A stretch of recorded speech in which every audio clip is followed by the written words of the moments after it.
Slip disc के बारे में बताऊंगा मैं आपको कि इसके 5 साइन एंड सिम्टम्स होते हैं। अब साइन क्या चीज़ है? साइन वो चीज़ है जो आपका योगा थेरापिस्ट, आपका डॉक्टर ऑब्जर्व करता है, और सिम्टम वो चीज़ है जो आपका पेशेंट आपको बताता है। ओके, अब बिना एमआरआई, हम एमआरआई बिना कराए हम इन 5 जो सिम्टम्स हैं जिसमें एक साइन है उसके ऊपर डिस्कस करेंगे और उसको अपनी बैक पेन को डायग्नोज करेंगे। अब कुछ लोग जो हैं वो डरते हैं वैसे तो एमआरआई करवाने से। एमआरआई है आपका मैग्नेटिक रेजोनेंस इमेजिंग, यानी कि मकनातीसी गूंज से जो आपका टेस्ट लिया जाता है। लोग घबराते क्यों हैं? कई लोगों को ज़हन में ख्याल है कि यार इस मशीन से गुजरेंगे, इसकी रेज़ जो है ना वो पता नहीं बॉडी को नुकसान देती है, या लैक ऑफ उनके पास इतने वसाइल नहीं हैं वो करें, और कई भी वजूहात हो सकती हैं। लेकिन दोस्तों ऐसा कुछ नहीं है। जब तक प्रॉपर उसका अपना ट्रीटमेंट ना कराया जाए, यानी डायग्नोज ना कराया जाए, तब तक उसका ट्रीटमेंट होना मुमकिन नहीं है। अच्छा, जिसको स्लिप डिस्क हो जाए, पहला सिम्टम उसका क्या होगा? हमेशा ये याद रखें, स्लिप डिस्क हमेशा झटके से ऑनसेट, यानी कि आपका अचानक आगाज, सडन ऑनसेट, आगे की तरफ जब झुकते हैं आप, ऐसे यूं झुकते हैं, एकदम से पीछे से क्लिक की साउंड आती है। जैसे क्लिक की साउंड आती है बॉडी वहीं आपकी स्टक हो जाती है। अब वो बंदा यहाँ पे झुकते हुए ना ऊपर उठ सकता है, ना उसको उसमें मूवमेंट रहती है। ओके, इसकी वजह से उसको सहारा दे के, उसको उठा के जो है ना बेड तक ले जाना पड़ता। और ये जो हमेशा स्लिप एक ज़हन में रखें, जब भी आपका इसका 80 to 90% मॉर्निंग में ये काम होता है। मॉर्निंग में क्यों होता है? डिस्क के ऊपर लोडिंग और लोडिंग सिस्टम काम करता है। ये एक लंबा चैप्टर है, मैं फिर किसी दिन इंशाल्लाह ताला मुलाकात हुई तो मैं आपको ज़रूर बताऊंगा इसके बारे में। लोडिंग अनलोडिंग क्या होती है? जब आप रात को लेटते हैं, आपकी बॉडी रेस्टिंग पे होती है, वो होता है अनलोडिंग सिस्टम। जब आप सारा दिन खड़े होते हैं, काम करते हैं, वो होता है लोडिंग सिस्टम। और पहला फीचर जिसका जो है ना, ये सबसे मेन फीचर है। जब भी आप झुके कोई सामान उठाने के लिए सुबह के टाइम, या वैसे कोई भारी भरकम सामान उठाया, यहाँ पे ऐसे करके क्लिक की आवाज़ आई तो बॉडी वहीं पे ला गई। पहला फीचर ये है आपके स्लिप डिस्क का। इसके बाद दूसरा फीचर, अर्ली मॉर्निंग पेन, यानी कि आप जब सुबह 4 से 5 बजे आपकी आंख खुले, और आंख क्यों खुले और इस पेन की वजह से खुले, ये डिफरेंट पेन है। एक पेन होता है कि आप सुबह उठे हैं, बॉडी स्टिफ है, आपको पेन हो रही है, वो डिफरेंट चीज़ है। लेकिन ये पेन आपको सोने नहीं देगा। अब रात को जब 4 से 5 बजे पेन होगी, उसकी वजह क्या है कि रात को जब आप रेस्टिंग पोजीशन में होते हैं तो जो आपकी डिस्कें हैं वाटर अब्जॉर्ब करती हैं। चूँकि डिस्क उसकी पहले ही प्रोलैप्स हुई है, डिस्क उसकी पहले ही निकली हुई है, और वो जाके आपकी लोअर बैक के वॉल्स को स्ट्राइक करती है, जिससे पेन की शिद्दत में इजाफा होता है। इस वजह से वो अनबीरेबल पेन होता है, वो पेन बर्दाश्त नहीं होता। ओके, इसका जो तीसरा सिम्टम है, कफिंग, स्नेजिंग, पेनफुल और इंस्टेबिलिटी इन योर स्पाइन, यानी कि आप जब खांसते हैं, खांसी करते हैं, उस वक्त भी बड़ी पेन होती है। जब आप छींक लेते हैं उस वक्त भी बड़ी पेन होती है। और ये जो मैं जितने सिम्टम्स आपको बता रहा हूँ, ये आपके स्लिप डिस्क और शाटिका में भी जो है ना यही सिम्टम होंगे। अब शाटिका में क्यों ये सिम्टम होंगे कि आपका ये जो एरिया सबसे danger area L4, L5, S1 वाला एरिया, यहाँ से अगर आपकी नस दबती है तो सारे सिम्टम यही रिलेट करेंगे। नर्व कंप्रेशन की वजह से टांग में रेडिएट जाती है, दर्द रेडिएट होती है, सेंसेशन, बर्निंग, ये सारी चीज़ें उसमें आती हैं। मैंने बोला इंस्टेबिलिटी, यानी कि आप करवट लेते हुए आपको सेगमेंटल इंस्टेबिलिटी होती है, झटके वाले पेन फील होते हैं। जब आप करवट लेना चाहेंगे, करवट नहीं ले सकेंगे, उठते हैं बड़ी मुश्किल उठते हैं। तो उसके लिए दोस्तों LS बेल्ट, आपका फिजियोथेरापिस्ट, आपका डॉक्टर आपको रिकमेंड करता है LS बेल्ट। अब LS बेल्ट क्या है? Lumbosacral belt. अब उसका क्या फंक्शन है? उसका फंक्शन ये है कि वक्ती तौर के ऊपर आपकी स्पाइन को एक स्टेबिलिटी दी जाए आपके जो चारों तरफ कोर मसल्स हैं, आपका टमी टक इन किया जाए, कोर को एक्सपोर्ट मिल जाए, और वक्ती तौर पे आपकी स्पाइन स्टेबल हो जाए ताकि आप थोड़ा सा मूव कर सकें। इसलिए आपको बेल्ट उस वक्त बनाइए। लेकिन आपने ये ज़हन में रखना है, ये जो बेल्ट है इसका परमानेंट इस्तेमाल नहीं करना। उसकी वजह यह है कि परमानेंट इस्तेमाल करेंगे तो आपके तो मसल वीक होना शुरू हो जाएंगे। ये तो वक्ती हाल है, उसका बाकायदा एक्सरसाइजेज हैं, वो इंशाल्लाह मैं आपको बताता हूँ। थोड़ी थोड़ी सी मैं आज बता दूंगा, बाकी सारी बताना तो मुमकिन नहीं है क्योंकि डिफरेंट काज की वजह से डिफरेंट जो है ना एक्सरसाइजेज होती हैं। अच्छा, मेरी बात चल रही थी, कितने सिम्टम हो गए इसके? तीन हुए। तीन की गल है, D3 वाले सुते हो और सारे माशाल्लाह चाइना स्कीम वाले जाग रहे ने, ज़रा गौर करें ज़रा, शाबाश। उसके बाद चौथा सिम्टम बेंडिंग और सिटिंग पेनफुल, यानी कि बेंडिंग में फॉरवर्ड बेंडिंग, ये आपकी जैसे ही आपको डॉक्टर कहेगा आगे की तरफ झुको, वो झुकेगा तो उसका पेन बढ़ना शुरू हो जाएगा। जैसे वो सिटिंग में बैठेगा, वो सिटिंग में भी बैठने से क्या होता है कि हमेशा इंसान आगे को झुक के बैठता है ऐसे करके, तो उसमें भी क्या है कि पेन बढ़ना शुरू हो जाता है। उसकी वजह क्या है, आपकी MRI रिपोर्ट में एक लफ्ज़ होता है थीकल सैक। अब थीकल सैक क्या है? एक झिल्ली होती है आपके स्पाइन के ऊपर, ब्रीक सी झिल्ली होती है। अब जो डिस्क पहले निकली हुई है, जब आपकी आगे की तरफ झुकेंगे तो उस झिल्ली को जाके थीकल सैक को वो स्ट्राइक करेगी, आपका पेन और बढ़ेगा। जैसे जैसे आप बैठे रहेंगे पेन आपका बढ़ता रहेगा, आप लिए बैठना मुश्किल हो जाएगा। ठीक है, तो उसके लिए डॉक्टर्स आपको क्या कहते हैं, डॉक्टर्स आपको सॉरी इसको जज करने के लिए ये कहते हैं कि यार इसको स्लिप डिस्क है कि नहीं है। अक्यूट और क्रोनिक, ये दो डिफरेंट चीज़ें हैं। अक्यूट होता है कि फौरी तौर के ऊपर एक्शन हुआ आपका, और क्रोनिक होता है 3 से 4 वीक गुजर जाए, महीना, 2 महीने, 6 महीने, जितना मर्जी, 2 साल, 4 साल, 5 साल, ये क्रोनिक फेज़ में दाखिल हो जाती है। एक्यूट में अलग ट्रीटमेंट होता है और क्रोनिक में अलग ट्रीटमेंट होता है। ओके, एक्सरसाइज की मैं बात कर रहा हूँ। अब जब डॉक्टर ऑब्जर्व करेगा कि इसको आगे के बढ़ने की तरफ से पेन आ रहा है, तो अब उसको डॉक्टर कहेगा या आपका फिजियोथेरापिस्ट कहेगा यार थोड़ा सा एक्सटेंशन मोड में चले जाओ। एक्सटेंशन मोड क्या होता है? पीछे की तरफ चले जाओ ऐसे, और जैसे ही वो पीछे की तरफ जाएगा तो उसका जो स्लिप डिस्क एक्चुअली वाटर होता है, वाटर बाहर की तरफ आता है और वाटर अंदर की तरफ चला जाता है। जेली लाइक एक मटेरियल होता है, तो जब वो बैक बेंड जाएगा ऐसे, तो वो न्यूक्लियस जो डिस्क के अंदर सेंटर होता है वो वाटर को सक इन करेगा। उसका यह है कि वाटर को सक इन करेगा, उसको रिलीफ मिलेगा। अब उसको रिलीफ मिलेगा तो ये बड़ा पॉजिटिव पॉइंट है ये जानने के लिए कि इसको आया स्लिप डिस्क अक्यूट है या इसको क्रोनिक है। ठीक है, तो जब ये अगर उसको रिलीफ मिलेगा तो वो अक्यूट ही होगा। ओके, अब 5वां आखिरी लास्ट वो है SLR टेस्ट। यार आप इधर लेट जाएं, ज़रा ऐसे लेट जाएं। 5वां आखिरी, ये दोस्तों इसका साइन है। लाई डाउन, पेशेंट को लटा दिया, थोड़ा सा इधर हो जाए, ज़रा आप इधर आ जाएं थोड़ा, ताकि साथियों को नजर आए। लाई डाउन लटा दिया, अब क्या करना है? अब आपका जो फिजियोथेरापी जो डॉक्टर है वो चेक करेगा इसकी बैक पेन को। यहां से एडी से उसने एक हाथ रखना है, ये एक हाथ रखना थाई के ऊपर। अब ये जहां पे उसकी लेग को ऐसे रेज करेगा, ये अब ये 45 डिग्री तक एंगल तक जाते ही पेशेंट कहेगा बस कर दे, बस कर दे, बहुत पेन हो रहा है मुझे।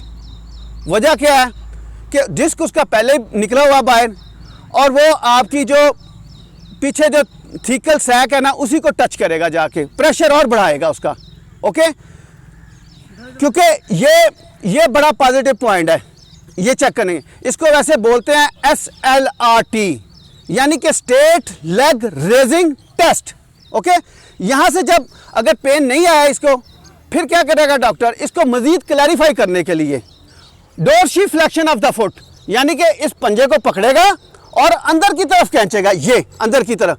इसमें क्या होगा, आपकी जो नर्व कंप्रेशन हो रहा है उसमें इतनी ज़्यादा पेन होगी, चाहे वो शाटिकाल आ रहा है चाहे वो स्लिप डिस्क वाला है, वो बर्दाश्त नहीं कर पाएगा, वो वहीं पे स्टॉप करवा देगा।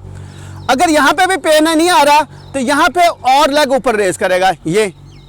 अब यहाँ पे क्या होगा, यहाँ पे ये होगा कि आपका जो है ना स्लिप डिस्क नहीं है, यहाँ पे हैमस्ट्रिंग का वर्किंग शुरू हो जाता है।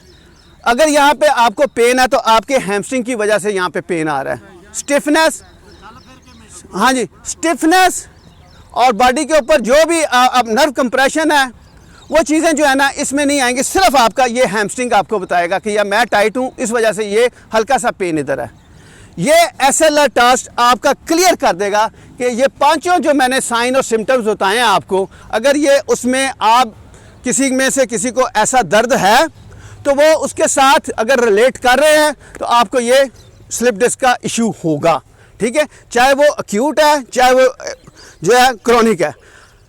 अब जब तक दोस्तों इसको सही डायग्नोज ना कराया जाए उस तरह, क्योंकि every back pain is not same, यानी कि तमाम जो बैक पेन्स है ना कमर दर्द वाले, ये नहीं है कि यार इस साथी को कुछ पेन ये वाली है तो मुझे भी यही होगी तो मैं भी यही एक्सरसाइज करूँ तो ठीक होगा, ऐसा नहीं है, बिल्कुल नहीं है। वो आपको हर्ट करेगी। जब तक प्रॉपर डायग्नोज ना किया जाए पेन का, तब तक आपने उसके रिलेटेड एक्सरसाइज किसी फिजियोथेरापिस्ट से या कुछ समझता है योगा को या इस तरह की चीज़ों को समझता है उससे रिकमेंड करवाई जाए। ओके, क्योंकि उल्टा वो नुकसान देगी। जितनी भी कमर दर्द है जिसमें, अब मैं छोटी छोटी 2-3 मिसालें दे के इसको वाइंड अप करूँगा। जैसे किनाल स्टेनोसिस का मसला है, वो आपकी किनाल को नैरो करती है, उसकी डिफरेंट एक्सरसाइज है। किसी को फेसिड जॉइंट का मसला है, फेसिड जॉइंट आर्थोपैथी, उसको डिफरेंट एक्सरसाइजेस करवा के उसको जो है ना रिलैक्स किया जा सकता है और बड़ी जल्दी इसमें रिकवरी है। ठीक है, किसी का डिस्क बल्ज है, किसी का डिस्क हर्निएटेड है, किसी का अपना क्या कहते हैं लंबर लोडोसिस है, ये बेशुमार इसमें जो है ना इसकी पेन्स जो है काज है। तो जब तक सही काज के मुताबिक उसको एक्सरसाइज न करे, सारी ज़िंदगी एक्सरसाइज योगा करता रहेगा, कभी ठीक नहीं होगा, ये ज़हन में रख लें। ठीक है, इसलिए पहले कोशिश करें कि आप अपनी MRI लाजमी करवाएं ताकि आपकी पिक्चर क्लियर हो जाए। ये जो चीज़ें मैंने आपको बताई हैं ये तो सिर्फ एक काज बताई है ना, मैंने बताया इसमें ढेरों और चीज़ें हैं। तो MRI करा के अपना प्रॉपर डायग्नोस करा के उसकी प्रॉपर एक्सरसाइज करेंगे तो इंशाल्लाह बड़ी जल्दी और दिनों में फ़र्क पड़ जाएगा। ठीक है, इसी तरह घुटने का मामला है, घुटने में भी बड़ी बेशुमार चीज़ें हैं जिसमें काम तो लंबा आएगा, मैं लेकिन थोड़ा सा बता दूं चूँकि साथी काफ़ी दूर से आए हैं तो इनको घुटने के बारे में थोड़ा सा बता दूं। इसमें आपका जो है ना ACL टीयर हो जाए, आपका पेटोलोफेमोरल सिंड्रोम जो आपका जो नी कैप है इसमें प्रॉब्लम आ जाए, अंदर वाली साइड जो है आपका क्या कहते हैं PCL, MCL, LCL, ये सारे लिगामेंट हैं दोस्तों। इसकी डिटेल में नहीं जाऊंगा, ये बहुत लंबा हो जाएगा काम। तो इसके रिलेटेड ऐसी एक्सरसाइज की सिलेक्शन की जाए जो आपको नी के ऊपर वेट ना आए और आप कंफर्टेबल रहते हुए एक्सरसाइज करें तो इंशाल्लाह ताला नी भी आपका स्ट्रांग होगा। उसमें कुछ मसल्स होते हैं, लेग के 6 मसल्स, वो अगर उसके ऊपर वर्किंग करेंगे तो आपका नी कंफर्टेबल हो जाएगा। बाज़ लोगों को नी आर्थराइटिस का मसला होता है, वो एक एज रिलेटेड प्रॉब्लम है, लेकिन हम उसको डिले कर सकते हैं, हम उसको फंक्शनल बना सकते हैं, लंबे अरसे तक चला सकते हैं इन एक्सरसाइज की मदद से। इसी तरह शोल्डर में आ जाए, इसमें शोल्डर इनपिंजमेंट शोल्डर का मसला है, रोटेटर कफ इंजरी का मसला है, इसमें बड़ी चीज़ें हैं दोस्तों, लेकिन हर चीज़ हर के साथ नहीं होती। फ्रोजन शोल्डर का मसला है, तो कुछ ये अवेयरनेस थी मैं आपको आज देना चाह रहा था। तो उम्मीद है कि ये अवेयरनेस आपको पसंद आई होगी और क्लियर हो गया। अगर किसी को जी सर ये भी सर बता दें कि कमर प्रॉब्लम ना उसके लिए कुछ इस तरह के होते हैं को आगे झुके तो वो। अच्छा चलिए मैं ये बता देता हूँ। ठीक है चलें। साथी ने एक रिक्वेस्ट की है कि आप लोगों को जिनको भी कमर दर्द का मसला है, जो सेफ्टी मेजर हैं वो सेफ्टी मेजर आप अडॉप्ट करें। वो कौन से सेफ्टी मेजर हैं? कोशिश करें जब भी आप नमाज तो हमने पढ़नी है, और कोशिश करें कुर्सी को छोड़ें, ग्राउंडों में आएँ। माशाल्लाह उस्ताद यकूब साहब, उस्ताद बाबर साहब, हम भी कोशिश कर रहे हैं जो है ना आप लोगों की हेल्थ के लिए। तो इन लोगों को ज्वाइन करें और जो लोग कुर्सी के ऊपर नमाज़ पढ़ रहे हैं उनको ग्राउंडों में खींच के लाएं। एक दफ़ा अल्लाह का वास्ता दे दे, सारी ज़िंदगी आपको दुआएं देते रहेंगे। चले, मैं बात कर रहा था कि झुकना। अब झुकना कैसे? आपने यहाँ तक रहना है, ठीक है। ये अब नमाज़ पढ़ते हुए यहाँ तक रहना है, चाहे बेशक आप घुटने फोल्ड कर लें या थोड़े से स्ट्रेच कर लें। ये उसके बाद आप जैसे ही आपने रुकू से उठना है, कैसे उठना है? पहले अपने घुटनों को ऐसे फोल्ड करें ये, और उसके बाद अपनी बॉडी को लिफ्ट कर दें। इससे आपकी लोअर बैक रिलैक्स होगी और आपके बैक मसल कभी हर्ट नहीं होंगे। ओके, अब आप ज़रा थोड़े से खड़े हो जाए, एक अंदाज मेरे साथ करके देखिए, आपको अंदाज़ा फिर होगा। जब तक आप पानी में उतरेंगे नहीं, आपको गहराई का पता नहीं चलेगा, ठीक है। अब आपने कोशिश करनी है ज़रा तक घुटनों तक ऊपर हाथ रखें। यस, घुटने स्ट्रेच करें ज़रा, शाबाश। गड़े घुटने स्ट्रेच। अब यहाँ पे जो जिन लोगों को मैं थोड़ा सा इसको आगे इसलिए लेके जाना, जो कमर दर्द वाले मसले जो पेशेंट हैं या जिनको साथियों को है, वो इससे आगे नहीं जाएंगे। बाकी तो अगर थोड़ा सा नीचे की तरफ जाए, ऐसे टच करें दोनों हाथ ज़मीन के साथ और हथेली लगा दे, हथेली लगाएं पूरी ज़मीन के साथ, थोड़ी देर के लिए यहाँ पे स्टे करें, थोड़ी देर के लिए यहाँ पे स्टे करें। ऐसे देखें आपके पीछे लेग मसल्स, आपके हैमस्ट्रिंग, आपके थाई मसल, आपके काम मसल, इनके ऊपर कैसा स्ट्रेच आ रहा है। थोड़ी देर के लिए होल्ड करें, बस थोड़ी देर के लिए हिम्मत करें, कोशिश करें। और देखें आपकी लोअर बैक जो L4 L5 S1 वाला रीजन है, उसके ऊपर कैसा इफेक्ट आ रहा है, क्या चीज़ें, क्या आपको कैसी फीलिंग्स आ रही हैं। अब आपने क्या करना है, यहीं पे रहते हुए वापस अपने घुटनों के ऊपर हाथ ले आए। उठना नहीं है, अब उठना नहीं है प्लीज, वापस घुटनों के ऊपर हाथ ले आए। अब यहाँ पे अपने सारे घुटने फोल्ड करें, ऐसे अपर बॉडी सीधी करें, ऐसे अपर बॉडी सीधी करें यहाँ पे, और यहाँ से अपनी बॉडी को लिफ्ट करें। अब बताएं कोई कमर को मसला हुआ है, कैसे रिलैक्स आपकी कमर उठी है। वहाँ पे अगर आप यही डायरेक्ट आप उठते, तो जो लोग योगा नहीं, आप तो माशाल्लाह योगा करते हैं, सारे लोग योगी हैं। जो लोग योगा नहीं करते उनके मसल में स्टिफनेस होती है, उनका बाज़ दफ़ा मसल स्पाज़म भी हो जाता है स्टिफनेस की वजह से, क्योंकि उनके मसल जो है रेस्टिंग कर करके ना वो वर्किंग में नहीं रहते दोस्तों। वो सारा प्रेशर कहाँ पे आता है, आपके वर्टिब्रास के ऊपर आ जाता है, आपके मोरों के ऊपर वजन आता है, और वहीं से आपका काम आगे निकलता है, वहीं से आपकी डिस्क जो है ना स्लिप होती है। ठीक है, फिर आइए रखें जरा घुटने ऐसे, यस, एक दफ़ा और, शाबाश। फिर दोनों हाथ ले जाए नीचे, गर्दन ढीली छोड़ दें जरा, यहीं पे स्टे करें जरा, यहीं पे स्टे करें। इनहेल एंड एक्सहेल, नाक से छोटे छोटे सांस। और देखिए जो लोग पूरी थैली लगा सकते हैं जरा पूरी थैली लगाएं, जरा लगाएं थैली, घुटने स्ट्रेच करें जरा। अब देखिए कैसा आ रहा है, आपके ग्लूटियस मसल, उसके बाद आपके हैमस्ट्रिंग मसल, उसके बाद आपके काम मसल, उसके बाद आपके नी के ऊपर देखिए कैसा तनाव जनरेट हो रहा है। अब यहां से प्लीज नी के ऊपर हाथ। अब यहां पे प्लीज अपने घुटने बेंड करें ऐसे, ये देखिए घुटनों को ग्रिप करते हुए बेंड करें, ताकि घुटने भी आपके हट ना हो, घुटने भी आप में जो है ना उसको प्रोटेक्शन है, ऐसे सीधे होते जाएं ऐसे। फिर आपने सीधा कर लें। जिसको भी कमर दर्द का मसला दोस्तों, सबसे पहला जो है ना उसका सेफ मेजरमेंट वो यही है, नमाज के दौरान इसी दौरान से उठे। और दूसरी इसकी जो सेफ मेजर जो है वो आपके प्रोटेक्शन है, वो कौन सी है, वो आपने ये लेटे हुए हैं, जब भी आपने लेटना है आपने यहाँ पे हाथ रख के ऐसे लेटना है ये, और उसके बाद आपने करवट लेनी है। अब इसमें क्या, जो लोग ऐसे सीधे लेग करते हैं ना, इस सीधे लेग करने से आपके लोअर बैक में तनाव फील होगा। जिनको खास करके कमर दर्द का मसला है, उन्होंने क्या करना है, उन्होंने सिंपल अपनी लेग को ऐसे फोल्ड कर लेना है ये। उसके बाद अपनी जो टमी है ना इसको टक इन करना है, ये ऐसे प्रेस करना है मैट के साथ, टमी को अंदर और लोअर बैक से मैट की तरफ प्रेस करना है, यस।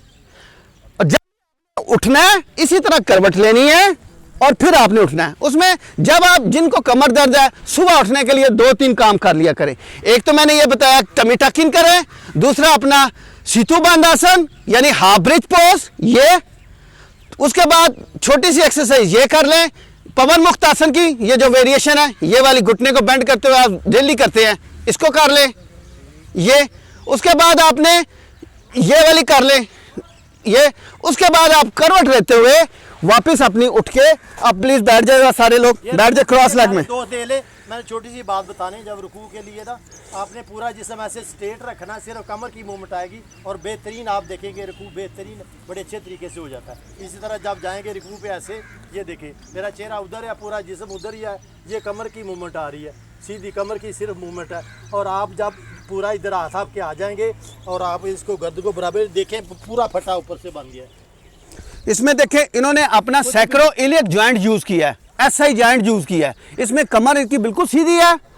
यूज क्या हो रहा है, कमर के बाल नहीं ये झुक रहे, यहां से ये अपनी हिप के बाल झुक रहे हैं, यानी आपकी हिप और सैक्रो इलियक जॉइंट इसके जो है ना इसको इस्तेमाल करते हुए नीचे झुक रहे हैं। इस तरह जब ऐसे थोड़ा सा इसको ऐसे करेंगे और कमर पे वजन नहीं डलेगा। एक्सीलेंट एक्सीलेंट एक्सीलेंट, ऐसे बिल्कुल कोई पता है, बिल्कुल स्ट्रेट ऐसे आदमी कमर की मूवमेंट। Thank you. ठीक है। अच्छा आप जरा थोड़ा सा लेटे, सारे लेट जाएं। इसी अंदाज से जैसे मैंने बताया उसी तरह लेटे। आपने टमी को टक इन करना है और लोअर बैक से प्रेशर देना है। फिर आप गलत लेटे यार, मैं सारी रात रोंदे ने मरया कोई नहीं। कमाल। और करवट लेके लेटना है। अपने जितने भी सीनियर घर में हैं, ठीक है, साइड लेके लेटे, ठीक है, और सीधे हो जाए। अब यहाँ पे जरा अपनी बैक के ऊपर देखें कैसा तनाव आ रहा है। बैक के ऊपर, बैक बाबा साहब शुरू कराओ अपना। बैक के ऊपर देखें, सीधा लेट जाए, सीधा लेग फैला दे, सीधी लेग सीधी कर दे। सिर्फ एक ये आपकी चेकिंग है, एक आपका महसूस होगा बकायदा आपकी लोअर बैक के ऊपर हल्का हल्का तनाव फील हो रहा है। सीधा लेट जाए, बिल्कुल टांगे सीधी फैला दे आगे की तरफ, टांगे पूरी तरह फैला दें आगे की तरफ, टांगे पूरी तरह फैला दें आगे की तरफ, सीधे लेट जाइएगा प्लीज। अब यहाँ पे देखिए कैसा तनाव आ रहा है आपकी लोअर बैक के ऊपर। अब अपनी सारे दोस्त अपनी टांगे फोल्ड कर ले। ये देखें फोल्ड की टांगे। अब बताएं, ईमानदारी से बताएं, लोअर बैक रिलैक्स हुई, थोड़ा थोड़ा सा तनाव था वो खत्म हुआ। और जिनको बैक पेन का होता है ये उनको लिए ये बड़ा तनाव होता है। आप लोग तो अल्लाह का शुक्र अदा करें, बिल्कुल सेहतमंद है। अब अपनी टमी को टक इन करें और लोअर बैक को मैट के साथ प्रेस करें प्रेस। और यहाँ पे प्रेस करते हुए थोड़ी देर के लिए स्टे करें, चंद सेकंड के लिए, 5 second, 10 second, 15 second, then release करें सांस, ठीक। फिर सांस भरें और फिर लोअर बैक को प्रेस करें, मैट के ऊपर दबाएं, मैट के ऊपर, फिर यहाँ पे रिलैक्स करें, फिर प्रेस करें। अगर इसको आपने मरीज क्लैरिफाई करना है, एक हाथ को फोल्ड करते हुए अपनी कमर के नीचे ले आएं, एक हाथ को फोल्ड करते हुए कमर के नीचे पूरा ले जाएं, कमर के नीचे पूरा ले जाएं हाथ, एक हाथ कोई भी ले लें, लेफ्ट या राइट, एक हाथ, यस। अब हाथ का जो पंजा है ना, जो कमर के नीचे है, ये आपके मैट के साथ रहना चाहिए। अब अपनी लोअर बैक को प्रेस करें, फिर छोड़ें, फिर प्रेस करें, फिर छोड़ें, लास्ट टाइम प्रेस करें, फिर ढीला छोड़ें और अपने घुटने को पकड़ें और छाती के साथ लगाएं, घुटने को पकड़ें। ये पवन मुक्त आसन की सुबह उठते हुए ये 3 से 4 आसन करें। अगर किसी की बॉडी में स्टिफनेस है, सुबह उठता है वो कहता है मेरी बॉडी जकड़ी सी रहती है, कमर में पेन होती है, यकीन जाने सुबह उठने पहले ये वाले पोस्चर करेंगे आप, सिर्फ 4 से 5 मिनट लगेंगे, ज़्यादा टाइम नहीं लगेगा। और आप अपने आप को सारा दिन एनर्जाइज फील करेंगे। आपकी स्पाइन जो है वो बड़ी ज़बरदस्त एनर्जाइज होगी और आपकी कमर भी रिलैक्स होगी और पूरी बॉडी भी रिलैक्स होगी उससे, ये वाले। अब आप करवट ले, अब अपनी टांगे सीधी कर दें, मैं थोड़ी सी मेडिटेशन कराऊंगा आपको और उसके बाद ओवर, ख़त्म, शाबाश, इजी। अपने डेड बोर्ड में अपने आप को कन्वर्ट कर लीजिएगा प्लीज़। सही सर, 1 तो 2 मिनट कमर दी ही एक्सरसाइज हो है, सिर्फ 1 तो 2 मिनट मैं बाद में करवा दूंगा आपको, मैं जो जिनको को मसला है ना वो मैं करवा दूंगा आपको, ठीक है। उल्टे